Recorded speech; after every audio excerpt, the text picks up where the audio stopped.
एक लड़की से ऐसे ही मेरी बातचीत हो रही थी, तो बातों से बात निकली, तो मैंने उससे कहा आपकी शादी कैसे हुई ना, मतलब रिश्ता कैसे हुआ था। तो कहती है बाजी मैं ना जंगल में रहती थी, तो मेरे ससुराल वाले मेरे जंगल के पास से गुजरे थे, उनको मैं पसंद आई, उन्होंने शादी कर दी।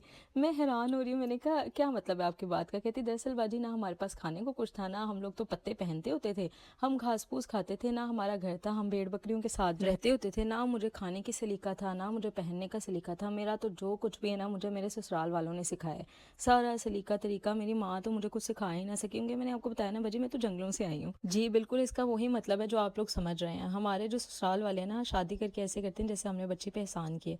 हालांकि ये शादी पार्टीज की रजामंदी से ही शादी तय पाती है। लड़के वाले लड़की का सलीका तरीका, उसकी माँ का सलीका तरीका, उनकी इज्जत देख के ही उससे शादी करते हैं। ऐसे कोई भी नहीं होता कि अगर पता हो जी लड़की जंगल में रहती है, और कभी आप लोगों ने सुना है कि कहीं जंगल से किसी ने शादी की हो, लेकिन शादी के बाद उसकी ऐसी मत मारते हैं कि उसको कहते हैं कि तुम्हें तो कुछ भी नहीं आता था, जो सिखाया जो दिए हम लोगों ने दिए।